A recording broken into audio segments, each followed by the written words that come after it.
Welcome. This is James Corbett of CorbettReport.com. And this is James Evan Pilato of MediaMonarchy.com, and we both welcome you to the latest episode of New World Next Week, which of course you can find at newworldnextweek.com. James, there's so much to get into this week, and let's dive right into it and take it from Russia Today at RT.com. Virginia votes to refuse NDAA. Although Congress approved this year's National Defense Authorization Act, lawmakers on another level continue to find faults with its nasty detainment provisions. Virginia is now the latest state to consider laws that nix some of the NDAA. When U.S. President Obama signed his name to the NDAA for fiscal year 2012, he authorized the U.S. military to detain and torture anyone on Earth, Americans included, without charge. Opposition was widespread even before the commander-in-chief put pen to paper, or perhaps auto-penned it. But critics are continuing to condemn the legislation only 2 months after Obama approved it. So weary of the NDAA are lawmakers in Virginia, in fact, that a recent vote within the state's House of Delegates led to the passing of a counter-act that will keep those detainment provisions out of Virginia.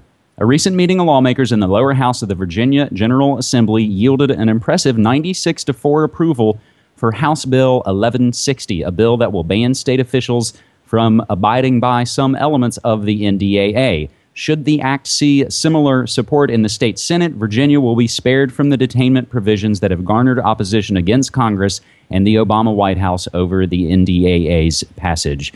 James, before I throw it back to you, my man Clyde Lewis of GroundZeroMedia.org from right here in Portland, Oregon, he put out a press release weeks ago, and I'll provide this in the show notes. Top-rated Oregon talk show host calls for states to nullify NDAA using sort of nullification as the key word, and now we see it.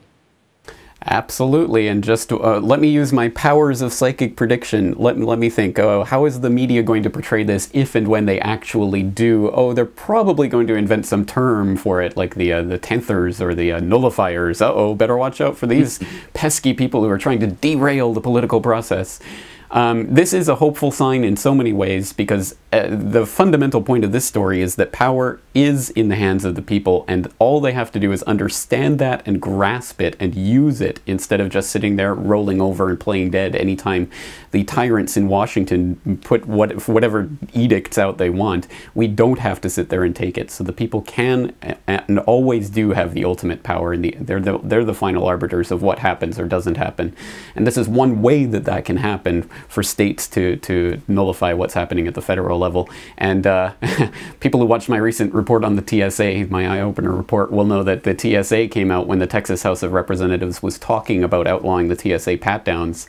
And the TSA came out and said, well, the supremacy clause of the Constitution means that the states can't nullify what the federal agencies are doing, which of course was a total load of bunkum. And there were so many constitutional scholars and rights centers and others that came out in the wake of that blog post on the TSA saying that's total BS. No, absolutely, the states can say no to the federal government and things like this. So I don't see this as the end point or the final solution. I mean, oh great, finally the states can control everything. But at any rate, it points towards the truth of the matter, which is we don't have to be focused on Washington and the political puppets in power at any given moment. We don't have to put all of our attention and all of our hopes and dreams in the 2012 election race. So Team Blue versus Team Red, who's going to win? It's not about that. It's about what the people will do or will not do, and that's ultimately where the power lies.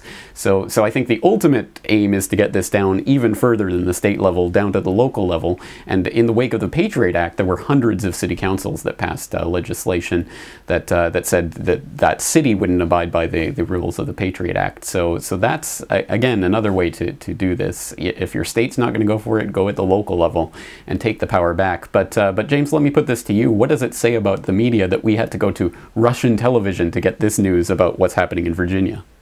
And that's the thing, in doing the website work, of course, I always try and drill back to the original source, which, of course, I always, love to give links to Blacklisted News or the Intel Hub or any of the alternative media sites out there. But you want to link to the main source to give people the root of it, where it came from.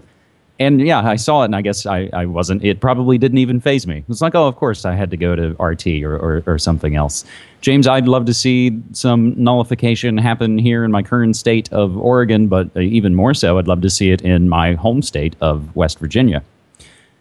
As we're discussing the people have the power and the puppets on the stage. You almost reminded me of course, the Ned Beatty speech in Network. It's all about petrodollars. Posted to MediaMonarchy.com, Iran oil bourse to trade in non-U.S. dollar currencies beginning March 20th. And we'll grab a piece actually from an amazing article from Pepe Escobar called U.S. Wants Swift War on Iran. If the Washington Tel Aviv promoted hysteria is already at a fever pitch, wait for March 20th when the Iranian oil bourse will start trading oil in other currencies apart from the U.S. dollar, heralding the arrival of a new oil marker to be denominated in euro, yen, yuan, rupee, or a basket of currencies. That would suit Asian clients from BRICS members India and China to U.S. allies Japan and South Korea, not to mention NATO member Turkey. But that would also suit European clients to pay for oil in their own currency. Tehran, as well as many key players in the developing world, does not want to sink the petrodollar. That may be the straw to break the American camel's back. James, on my posting on MediaMonarchy.com, I do have a lot of other kind of headline links, and let me just blast through those to kind of hopefully give a bigger picture. U.S., Persia, and Israel being sacrificed for one world order. Iran stops oil sales to British French companies. That's from Reuters. Gas prices are highest ever for this time of year. That's from the Associated Press. And huge plunge in petroleum and gas line usage, yet prices are up. Stock market up. More on the Greek default, and I had posted the day before that stocks rose Tuesday here in the States. We had our brief kind of junkie fix as the Greek crisis was temporarily, I believe, avoided. So, James, this larger kind of geopolitical situation on any number of levels, we see things leading towards something. And I'll touch on it even more in the third story. But what's your breakdown on this? Well, James, how much do you want to bet that the first thing that the puppet-installed regime after the NATO-led bombing to smithereens of Tehran, the first thing they're going to do is start a new central bank and decide to value everything in the petrodollar and go back to business as usual for Washington and the political elite? Absolutely. Just ridiculous. And this is something that's been predicted for quite a while. I mean, you can go back, Global Research had an article, I think in 2005, talking about the Iranian oil bourse, which was being created at the time, and how that was going to be part of the whole lead up to an excuse for invasion of Iran, because obviously the petrodollar is the only thing that's funding the American war machine right now, and it is really tattering and fraying at the edges and pretty much on the edge of collapse. And so absolutely, it's a very interesting situation, because the only thing you can think of is that the recent oil sanctions and everything that has been happening on Iran, the only possible predictable outcome of this is for Iran to start denominating their exports in something other than dollars, because they can't use the petrodollar system anymore. So they're going to be trading in rupees, they're going to be trading in yuan, in yen, in whatever currency they can use with their direct trading partners. So I mean, it's a absolutely perfectly predictable result of the situation that the box that Iran has been placed into.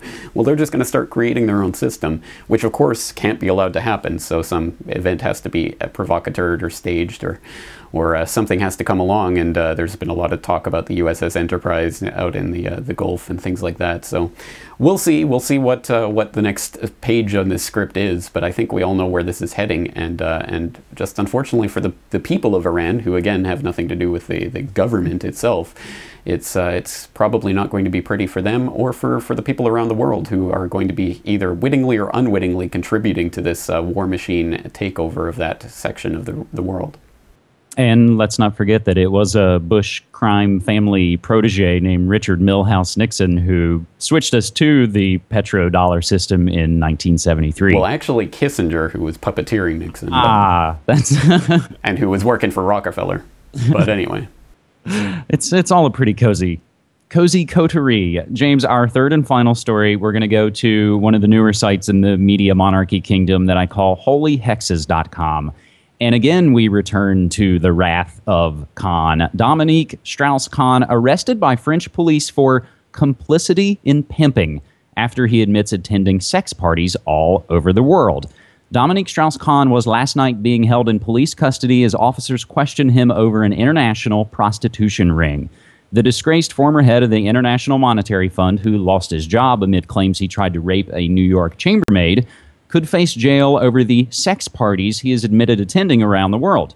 Strauss-Kahn, 62, whose wife Anne Sinclair is standing by him, has made the extraordinary claim that he was unaware the women at the orgies were prostitutes because, quote, they were naked at the time. James, we discussed this story in the initial, rape allegations, and it looked to be a frame-up, but now it comes back, and it comes back even bigger. These are the kind of stories, I think, that cast the wide net, that look around. And James, we've discussed briefly on this show, but in greater detail on our own respective shows. This connects in some way, shape, or form to these worldwide kind of child abuse rings and prostitution and human trafficking and all of these things. So whether it's Penn State or Boys Town or any of those kind of situations, when it gets to this level, you have to kind of wonder what's going on. James, also for me, I just wanted to kind of briefly run down a whole other list of things that I find interesting that still kind of relate to our previous stories as we look at this sort of timetable of, when are we going to go to Iran? That everyone kind of seems resigned to. It's like, it's going to happen. It's just a matter of when. Madonna fans were petitioning the Prime Minister of Israel to hold off on the attack until after she kicks off her new tour in Israel. So, of course, Madonna, the Kabbalah-connected sorceress. Just a couple of weeks ago, we had the amazing 13-minute sermon at the Super Bowl here in the States. And then it led into the death of Whitney Houston, the Grammy Awards, and now coming up this Sunday in the States, we have what I kind of consider to be the third and final part of the Triple Crown of kind of the pop culture sweepstakes. We did the Super Bowl, we had the Grammys, and now we're going to have the Oscars, which of course will no doubt probably include some sort of weird tributes to Whitney Houston and other people. But just for some of the oddball things that really kind of make me wonder, and the things I'll kind of pose to people. Whitney Houston's daughter Bobby nearly drowned in the tub in the same hotel the night before, mirroring the exact same thing that would happen the next night when Whitney Houston would die. Clive had the party, the head of Arista Records, Whitney Houston's record label, had the big pre-Grammy party in the hotel while her body was still upstairs. And then you have people like Nicki Minaj, who performed with Madonna at the Super Bowl. She put on her new persona, because all these people have these weird multiple personalities that seem to connect to some type of trauma-based mind control. Nicki Minaj has an alter ego called Roman Zalansky, and the new song that she has is called Roman Holiday, and talking about altering your brain. And a Roman holiday, of course, is the big orgy you would have before you would head out to war. So I see all of these bizarre kind of pop culture memes and stories building in a way, in a kind of Titanic way, as the 100th anniversary of the Titanic approaches. We see this in Roman Polanski's films. We see the desecration of innocence over water. And that's what even happened in his real life when he raped the girl in the hot tub. So take that out to the Costa Concordia and the analogies between that ship and the European Union and the oncoming war that we see kind of imminent. And you can relate it to the Lusitania, the USS Maine, the Gulf of Tonkin, the USS Liberty. And I'm just looking at all these things kind of coming down and holding my breath. That's a lot, James, and I hope folks will check out holyhexes.com for more on these kind of connected stories. Do you have any brief word on all of that I just laid out for you? It's a lot to take in. I just hope people look at places like Vigilant Citizen or Freeman TV and other places for some breakdown of previous ceremonies that have taken place at the VMAs and the Grammys and things like that. With DSK, yes, he was just set up, but obviously these eyes wide shut parties happened. The takeaway from that story ultimately is that all of the political puppets at that stage are involved in this, so all they have to do is flip a switch and they can scuttle anyone's career. On that note, I think we're running out of time, so James, once again, thank you for digging up these stories, and I'm looking forward to next week. Thanks so much, man. Take care.